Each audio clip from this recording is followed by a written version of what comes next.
હવે પછીના લેક્ચરમાં આપણે કિરણ પ્રકાશશાસ્ત્રના ઉદાહરણ વિશે ચર્ચા કરીશું.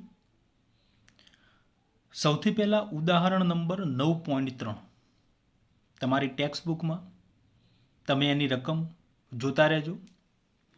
ઉદાહરણ 9.3ની રકમ છે 15 સેન્ટીમીટર વક્રતા ત્રિજ્યા ધરાવતા. અહીંયા આપણને વક્રતા ત્રિજ્યા આપેલી છે 15 સેન્ટીમીટર. વક્રતા ત્રિજ્યા r is equal to 15 centimetre. 15 centimetre વક્રતા ત્રિજ્યા ધરાવતા એક અંતર્ગોળ અરીસાની સામે વસ્તુને અરીસાથી 10 સેન્ટીમીટર અને 5 સેન્ટીમીટર દૂર મૂકવામાં આવે ત્યારે રચાતા પ્રતિબિંબના સ્થાન, પ્રતિબિંબનો પ્રકાર અને એની મોટવણી શોધો. તો અહીંયા સૌથી પહેલાં આપણને અંતર્ગોળ અરીસો આપેલો છે. તો અંતર્ગોળ અરીસા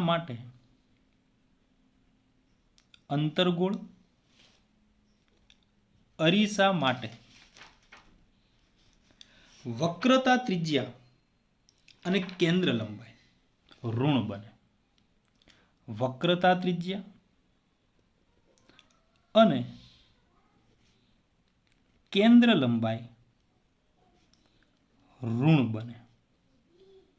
માટે r is equal to -15 centimetre.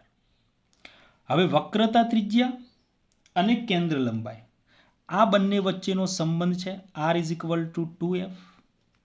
માટે f is equal to r/2 is equal to -15/2 is equal to -7.5 centimetre.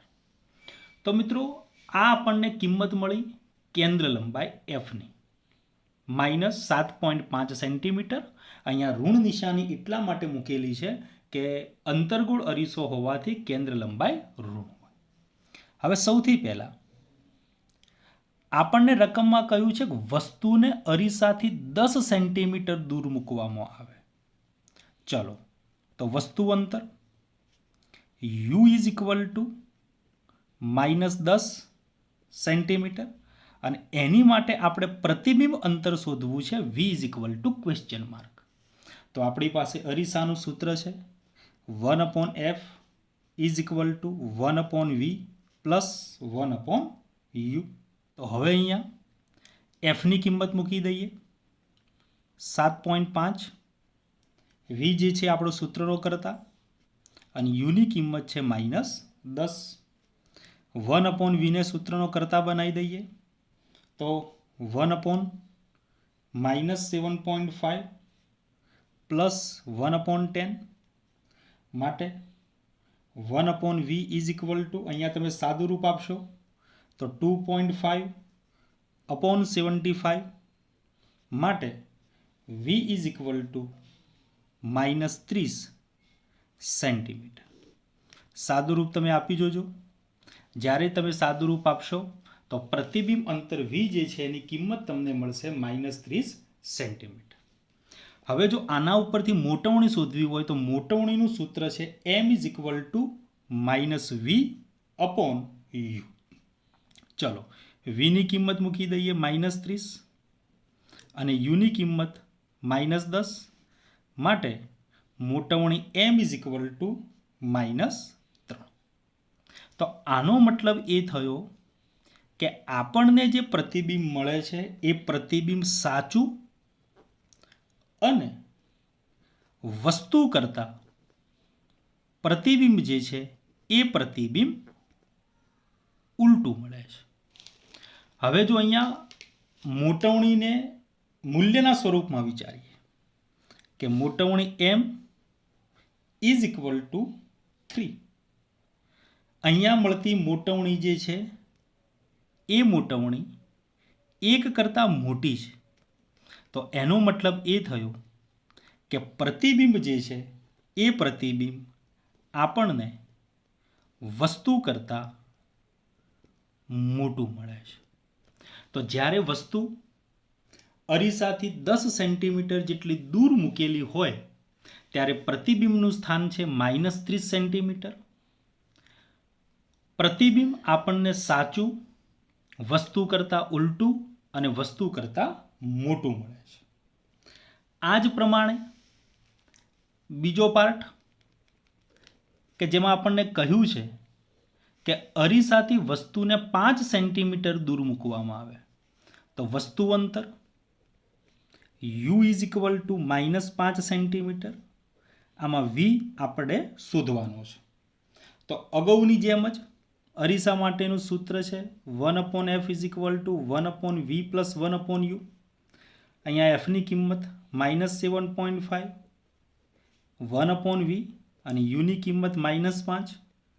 હવે જો અહીંયાથી તમે વીને કરતા બનાવી અને જો એનું સાદું રૂપ આપશો તો વીનો આપણને જવાબ મળે છે 15 સેન્ટીમીટર. હવે મોટવણીને જો શોધીએ તો m is equal two -v/u is equal two -15/-5. તો આનો જવાબ તમને મળશે m ઇઝ ઇક્વલ ટુ 3. અહીંયા m ગ્રેટર દેન 0 છે અને m ગ્રેટર દેન 0 છે એના પરિણામે વસ્તુનું પ્રતિબિંબ જે છે એ વસ્તુનું પ્રતિબિંબ આપણને આભાસી મળે અને ચકતું મળશે. તેમજ માનાંકમાં m ગ્રેટર દેન 1 હોવાથી પ્રતિબિંબ જે છે એ પ્રતિબિંબ આપણને વસ્તુ કરતાં મોટું મળે. અહીંયા આગળ એમની કિંમત જે છે એ એમની કિંમત લેસ ધેન 0 છે. અહીંયા એમની કિંમત ગ્રેટર દેન 0 છે. એમ લેસ ધેન 0 છે એટલે વસ્તુનું પ્રતિબિંબ સાચું અને વસ્તુ કરતાં ઉલટું મળે છે, જ્યારે એમ ગ્રેટર દેન 0 હોવાથી વસ્તુનું પ્રતિબિંબ આપણને આભાસી અને ચત્તું જોવા મળે છે. તો આ જે છે ઉદાહરણ નંબર 9.3. ઉદાહરણ નંબર 9.4. ઉદાહરણ 9.4 ની અંદર તમને 4 પાર્ટ ગણવાના કહ્યા છે. તો અહીંયા આપણે એક પાર્ટ વિશે સમજીશું, બાકીના 3 પાર્ટ વિશે તમે જાતે ગણતરી કરશો. એની રકમ છે, ધારો કે તમે પાર્ક કરેલી એક કારમાં બેઠા છો અને capital R is equal to 2 metre જેટલી વક્રતા ત્રિજ્યા. અહીંયા આપણને વક્રતા ત્રિજ્યા આપેલી છે capital R is equal to 2 metre. 2 metre વક્રતા ત્રિજ્યા ધરાવતા સાઇડ વ્યૂ મિરરમાં એક વ્યક્તિને કાર તરફ દોડતી આવતી તમે જુઓ છો. આ વ્યક્તિનો કાર તરફની ગતિમાં વેગ 5 મીટર પર સેકન્ડ જેટલો અચળ છે અને વ્યક્તિ જ્યારે કારથી અથવા તો અરીસાથી 39 મીટર જેટલા અંતરે આવે તે ક્ષણ પછી 1 સેકન્ડ સુધીના સમયગાળામાં અરીસામાં જોવા મળતી પ્રતિબિંબની સરેરાશ ઝડપ શોધો. તો મિત્રો, દરેક વાહનમાં તેની પાછળની ગતિ કરીને આવતા વાહનને જોવા માટે જે સાઇડ વ્યૂ મિરર રાખેલો હોય છે એ હંમેશા બહિર્ગોળ હોય છે અને બહિર્ગોળ હોવાના લીધે એની કેન્દ્ર લંબાઈ હંમેશા ધન હોય. માટે f is equal to r/2 is equal to 1 metre.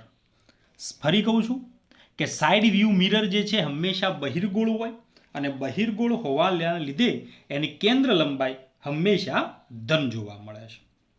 હવે આપણને કહે છે કે આ વ્યક્તિનો કાર તરફની ગતિમાં વેગ 5 મીટર પર સેકન્ડ જેટલો અચળ છે અને વ્યક્તિ કારથી 39 મીટર દૂર હોય તે ક્ષણ પછીના 1 સેકન્ડ સુધીના સમયગાળામાં અરીસામાં જોવા મળતી પ્રતિબિંબની સરેરાશ ઝડપ આપણને શોધવાનું કહ્યું છે. તો અરીસાનું સૂત્ર છે 1/f is equal two 1/v plus 1/u. આ સૂત્ર પરથી આપણે v જે છે એને સૂત્રનો કરતા બનાવી દઈએ. તો 1/f is equal two 1/f minus 1/u is equal two u minus f upon uf. માટે v is equal two fu upon u minus f. આને કહી દઈએ સમીકરણ નંબર 1. હવે સૌથી પહેલા વસ્તુ અરીસાથી 39 મીટર જેટલા અંતરે હોય એટલે વસ્તુ અંતર u is equal to -39 metre. તો હવે આ જે કિંમત છે u is equal to -39 metre અને f is equal to 1 metre આપણને મળેલા છે. તો સમીકરણ નંબર 1 પરથી v1 is equal to 1 -39 upon -39 minus 1 is equal to -39 upon -40. આનું સાદું રૂપ તમે આપો એટલે માઇનસ માઇનસ કેન્સલ થઈ જશે અને જવાબ આવશે 39/40 મીટર. આ આપણને મળ્યું પ્રતિબિંબ અંતર. હવે આપણને કહે છે કે 1 સેકન્ડ સુધીના સમયના ગાળાઓમાં અરીસામાં મળતા પ્રતિબિંબની સરેરાશ ઝડપ શોધો. તો 1 સેકન્ડ બાદ હવે આપણને રકમમાં કહ્યું છે કે વ્યક્તિનો કાર તરફની ગતિમાં વેગ 5 મીટર પર સેકન્ડ જેટલો છે. તો 1 સેકન્ડ બાદ વ્યક્તિ કાર તરફ 5 મીટર પર સેકન્ડની અચળ ઝડપથી સ્થિર કાર તરફ ગતિ કરતી હોવાથી 1 સેકન્ડના અંતે વ્યક્તિનું કારથી અંતર 5 મીટર ઓછું થાય. માટે u2 is equal to -5 is equal to -39 plus 5 is equal to -34 metre. હવે સમીકરણ નંબર 1 પરથી v2 is equal to fu2 upon u2 minus f આમાં કિંમતો મૂકી દઈએ તો 1 -34 upon -34 minus 1 અને આનો જવાબ આપણને મળશે 34/35 મીટર. હવે આપણને શોધવાનું કહ્યું છે કે 1 સેકન્ડ સુધીના સમયના ગાળાઓમાં અરીસામાં જોવા મળતા પ્રતિબિંબોની સરેરાશ ઝડપ શોધવાનું આપણને કહ્યું છે. તો 1 સેકન્ડમાં પ્રતિબિંબની સરેરાશ ઝડપ is equal to v1 minus v2 by t is equal to v1 ની કિંમત 39/40 માઇનસ v2 ની કિંમત 34/35 અપોન 1. હવે આ બધાનું તમે જ્યારે સાદું રૂપ આપશો ત્યારે તમને જવાબ મળશે 3.57 ગુણ્યા 10⁻³ મીટર પર સેકન્ડ. આ જ પ્રમાણે નંબર બીમાં આપણને કહ્યું છે કે જ્યારે વ્યક્તિ 29 મીટર જેટલી અંતરે આવે ત્યારે તો હવે અહીંયા u1 is equal two -29 metre. ફરી પછી સમીકરણ 1નો ઉપયોગ કરતા તો સમીકરણ 1 પરથી v1 is equal two fu1 upon u1 minus f is equal to 1 -29 upon -29 minus 1 is equal to -29 upon -30 is equal to 29/30. તો આ કિંમત આપણને મળી v1 ની. હવે રકમ પ્રમાણે 1 સેકન્ડ બાદ વ્યક્તિ કાર તરફ 5 મીટર આવે છે તો 1 સેકન્ડ બાદ વસ્તુ અંતર is equal to -29 minus 5 -29 plus 5 is equal to -24 metre. માટે હવે આની માટે આપણે V2 ને ગણી દઈએ તો V2 is equal to FU2 upon U2 minus F is equal to 1 -24 minus 1 is equal to 24 upon 25 metre. હવે 1 સેકન્ડ બાદ પ્રતિબિંબની સરેરાશ ઝડપ, તો સરેરાશ ઝડપ is equal to V1 minus V2 by T. અહીંયા V1ની કિંમત જે છે એ 29/30, V2ની કિંમત 24/25 અપોન 1, અને આ બધાનું તમે જ્યારે સાદુરૂપ આપશો ત્યારે તમને જવાબ મળશે 6.67 ઇન્ટુ 10⁻³ મીટર પર સેકન્ડ. બિલકુલ આ જ પ્રમાણે તમે 19 મીટર અને 9 મીટર માટે પણ આ પ્રમાણેનું એક્ઝામ્પલ ગણી શકો છો, અને એ બંને માટે એટલે કે સી અને ડી આ બંને માટેની ગણતરી તમે જાતે કરશો. એની પછી ઉદાહરણ નંબર 9.5, એની રકમ છે કે પૃથ્વી પોતાની ધરીને અનુલક્ષીને એક ભ્રમણ પૂરું કરવા માટે 24 કલાક લાગે છે. તો પૃથ્વી પરથી સૂર્યને જોતા તેની 1 ડિગ્રી જેટલી શિફ્ટ માટે કેટલો સમય લાગે? તો પૃથ્વી પોતાની ધરીને અનુલક્ષીને 24 કલાક એટલે 24 ગુણ્યા 60 મિનિટમાં એક ભ્રમણ એટલે કે 360 ડિગ્રીનું ભ્રમણ કરે છે. માટે 360 ડિગ્રીનું ભ્રમણ કરવા માટે એને 24 ગુણ્યા 60 મિનિટ જેટલો સમય લાગે.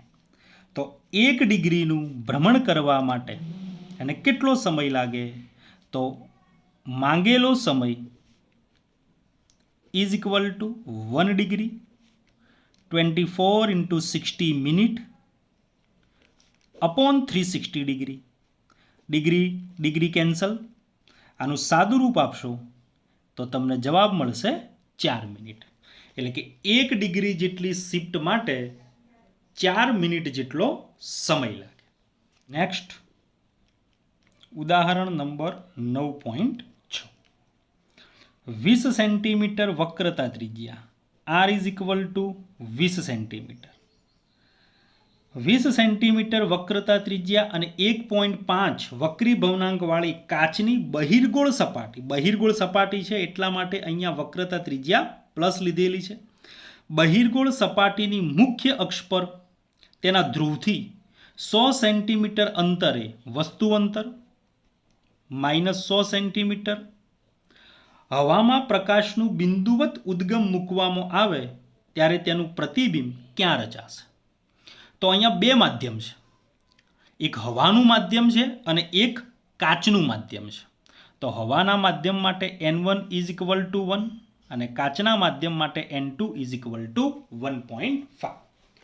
હવે આપણી પાસે સૂત્ર હતું કે જ્યારે આપણે એક માધ્યમમાંથી બીજા માધ્યમની અંદર જોઈએ છીએ, મતલબ કે પાતળા માધ્યમની અંદરથી જ્યારે ઘટ્ટ માધ્યમમાં જોઈએ છીએ ત્યારે -N1/U plus N2/V is equal two N2 - N1/R. અહીંયા આપણે V શોધવો છે. V is equal two question mark, આપણને પ્રતિબિંબનું સ્થાન જોઈએ છે. તો -1/-100 plus 1.5/V is equal two 1.5 - 1/20.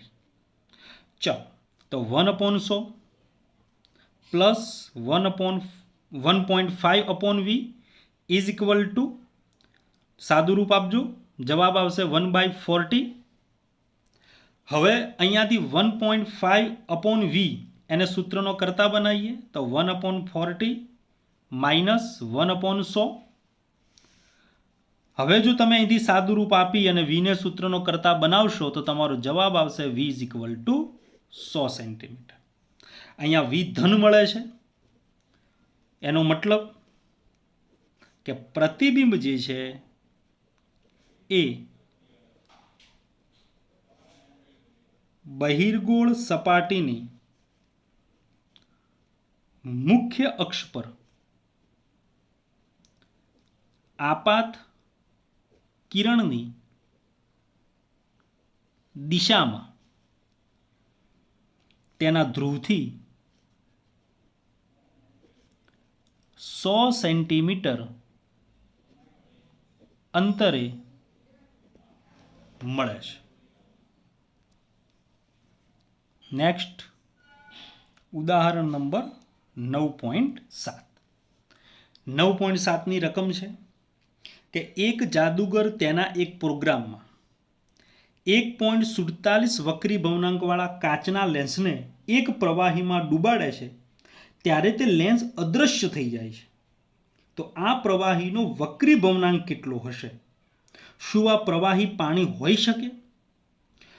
તો મિત્રો, જ્યારે કોઈ પારદર્શક ઘટ્ટ માધ્યમને તેના જેટલો જ વક્રી ભવનાંક ધરાવતા પ્રવાહીની અંદર ડૂબાડવામાં આવે ત્યારે તે માધ્યમ આપણને બહારથી દેખાતું નથી, એટલે કે તે માધ્યમ અદૃશ્ય થઈ જતું હોય તેવો આપણને અનુભવ થાય છે. તો અહીંયા પણ પ્રવાહીનો વક્રી ભવનાંક તેમાં ડૂબાડેલા લેન્સના વક્રી ભવનાંક જેટલો, એટલે કે 1.47 જેટલો હોવો જોઈએ.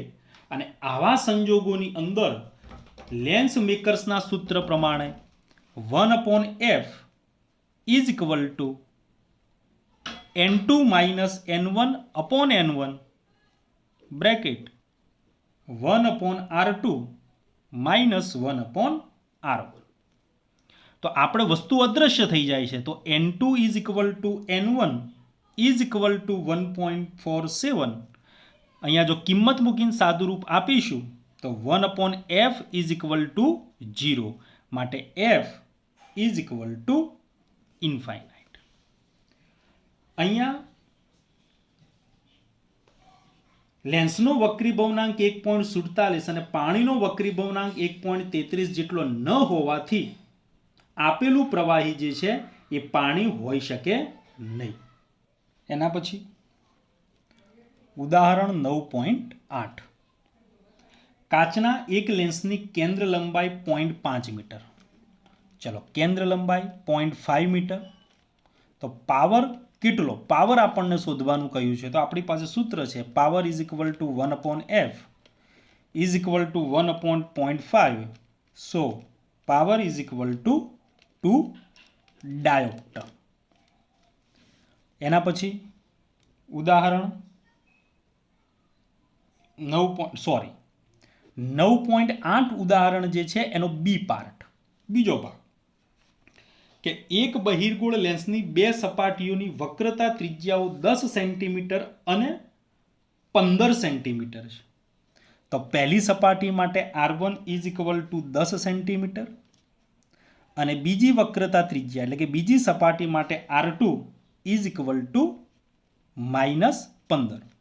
જેમ કે આ એક બહિર્ગોળ લેન્સ છે તો આ પ્રથમ સપાટી જે છે એ પ્રથમ સપાટીની વક્રતા ત્રિજ્યા આ બાજુ ગણવી એટલે કે પ્લસ ગણાશે, અને આ બીજી સપાટી જે છે એના માટે વક્રતા ત્રિજ્યા આ બાજુ ગણાય એટલે એ આપણે માઇનસ લેશું. તો R1 ઇઝ ઇક્વલ ટુ +10 અને R2 ઇઝ ઇક્વલ ટુ -15. જો તેની હવામાં કેન્દ્ર લંબાઈ 12 સેન્ટીમીટર તો f is equal two 12 centimetre. તો લેન્સના દ્રવ્યનો વક્રી ભવનાંક શોધો. n is equal two question mark.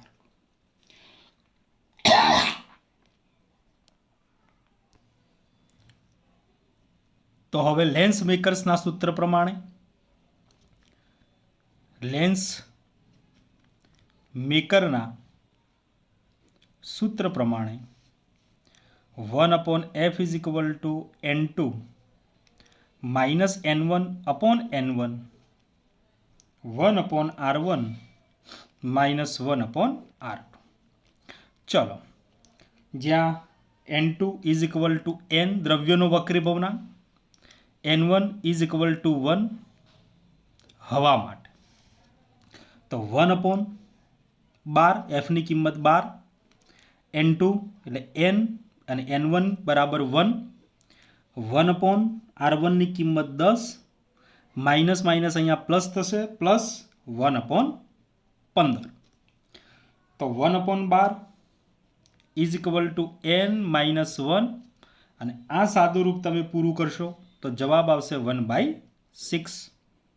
માટે 0.5 ઇઝ ઇક્વલ ટુ n-1 સાદુરૂપ આપી જોજો, તો n ઇઝ ઇક્વલ ટુ 1.5.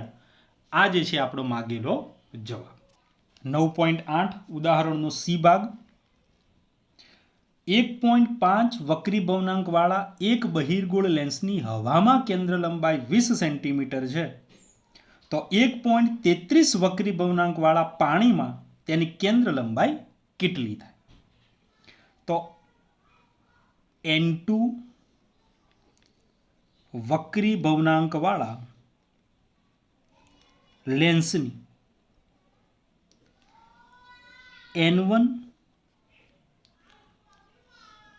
વક્રી ભવનાંકવાળા માધ્યમમાં જો કેન્દ્ર લંબાઈ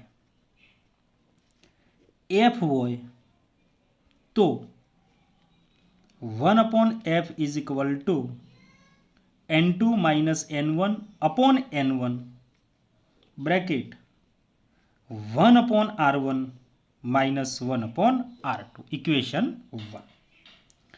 હવે જો n2 વક્રી ભવનાંકવાળા લેન્સની, હવે માધ્યમ બદલાયું. પહેલા શું હતું કે બહિર્ગોળ લેન્સની હવામાં કેન્દ્ર લંબાઈ, એટલે કે બહિર્ગોળ લેન્સ પહેલા હવામાં હતો ત્યારે આપણે વક્રી ભવનાંક n1 ધાર્યું. હવે બહિર્ગોળ લેન્સને આપણે પાણીમાં મૂકવાનો છે, તો એના માટે વક્રી ભવનાંક ધારી દઈએ n1 વક્રી ભવનાંકવાળા માધ્યમમાં કેન્દ્ર લંબાઈ f હોય તો 1/f is equal two n2 minus n1 upon n1 1/r1 minus 1/r2. સમીકરણ 2. હવે સમીકરણ 1 અને 2 નો ગુણોત્તર લેતા f' upon f is equal two n2 minus n1 upon n1 into n1 છેદનો છેદ અંશમાં જશે n2 માઇનસ n1. હવે આ બધી જ કિંમતો મૂકી અને જો સાદુરૂપ આપીએ તો f' upon 20 1.5 minus 1 upon 1 bracket 1/33 upon 1.5 minus 1.33. માટે f' upon 20 is equal two 1/2 into 1.33 upon 0.17. માટે f' is equal two 78.2 centimetre. તો આ સૂત્ર જે છે જ્યારે બહિર્ગોળ લેન્સ આપણે હવામાં મૂક્યો ત્યારે, આ સૂત્ર બહિર્ગોળ લેન્સને જ્યારે આપણે પાણીમાં મૂક્યો તો અહીંયા n1 જે છે પાણીની આપણે વક્રી ભવનાંક ગણ્યો, અને અહીંયા હવામાં હતો ત્યારે n1 જે છે એ n1 આપણે હવા માટે લીધો. તો f' જે છે એનો જવાબ આપણને મળ્યો 78.2 સેન્ટીમીટર. ઉદાહરણ 9.9. એમાં એક ડાયાગ્રામ આપણને આપેલો છે. પ્રથમ લેન્સ બહિર્ગોળ લેન્સ જેની કેન્દ્ર લંબાઈ 10 સેન્ટીમીટર, એના પછી સમતલ અંતર્ગોળ લેન્સ એની કેન્દ્ર લંબાઈ -10 સેન્ટીમીટર, અને ફરી પાછો બહિર્ગોળ લેન્સ જેની કેન્દ્ર લંબાઈ 30 સેન્ટીમીટર. હવે આની માટે આ જે રચના છે એની માટે આપણે વસ્તુનું પ્રતિબિંબ સ્થાન નક્કી કરવું છે. તો આ જે પ્રથમ બહિર્ગોળ લેન્સ છે એનાથી વસ્તુ 30 સેન્ટીમીટર દૂર છે. તો સૌથી પહેલાં આપણે ગણવાનું એ રહેશે કે પહેલા લેન્સથી, જે પહેલો લેન્સ છે એ પહેલા લેન્સથી જેના માટે u1 ઇઝ ઇક્વલ ટુ આપણે લઈ લઈએ -30 સેન્ટીમીટર અને એની માટે v1 is equal two question mark. ચલો તો એની માટેનું સૂત્ર 1/f1 is equal two 1/v1 minus 1/u1. કિંમત મૂકી અને સાદું રૂપ આપીએ તો 1/10 is equal two 1/v1 plus 1/30. આનું સાદું રૂપ આપણે જ્યારે આપીશું ત્યારે આપણને જવાબ મળશે v1 is equal to 15 centimetre plus, એટલે કે પહેલો જે લેન્સ છે એ પહેલા લેન્સથી જમણી બાજુ 15 સેન્ટીમીટરના અંતરે આપણને પ્રતિબિંબ મળે છે. હવે અહીંયા જોજો, આ પહેલા લેન્સથી આ બીજા લેન્સનું અંતર છે 5 સેન્ટીમીટર. પહેલા લેન્સથી આપણને 15 સેન્ટીમીટરના અંતરે પ્રતિબિંબ મળ્યું અને એ જે પ્રતિબિંબ છે એ આ બીજા લેન્સ માટે વસ્તુનું કામ કરે. બરાબર ને? તો હવે પ્રથમ લેન્સ વડે મળતું પ્રતિબિંબ બીજા લેન્સ માટે આભાસી વસ્તુનું કામ કરે. માટે બીજા લેન્સ માટે વસ્તુ અંતર u2 ઇઝ ઇક્વલ ટુ, હવે જુઓ, પહેલા લેન્સથી 15 સેન્ટીમીટરના અંતરે જે પ્રતિબિંબ મળ્યું એ આ બીજા લેન્સ માટે વસ્તુનું કામ કરે. તો આ ડિસ્ટન્સ જે છે એ ડિસ્ટન્સ કેટલું થાય? તો એ થશે 15 માઇનસ 5 ઇઝ ઇક્વલ ટુ 10. તો વસ્તુ અંતર u2 is equal to 15 minus 5 is equal two 10 centimetre. તો હવે એની માટે v2 આપણે શોધવો પડે. તો ફરી પાછું એ જ સૂત્ર 1/f2 is equal two 1/v2 minus 1/u2. ચલો તો 1/-10 1/v2 માઇનસ 1/10. તો 1/v2 is equal two 1/-10 plus 1/10 માટે v2 is equal two infinite. એટલે કે જે બીજો લેન્સ છે એ બીજા લેન્સ વડે મળતું પ્રતિબિંબ જે છે આપણને અનંત અંતરે મળે છે. તો હવે આ જે બીજા લેન્સ વડે મળતું પ્રતિબિંબ આપણને અનંત અંતરે મળે છે તો એ પ્રતિબિંબ જે છે એ ત્રીજા લેન્સ માટે વસ્તુનું કામ કરે. બરાબર ને? તો હવે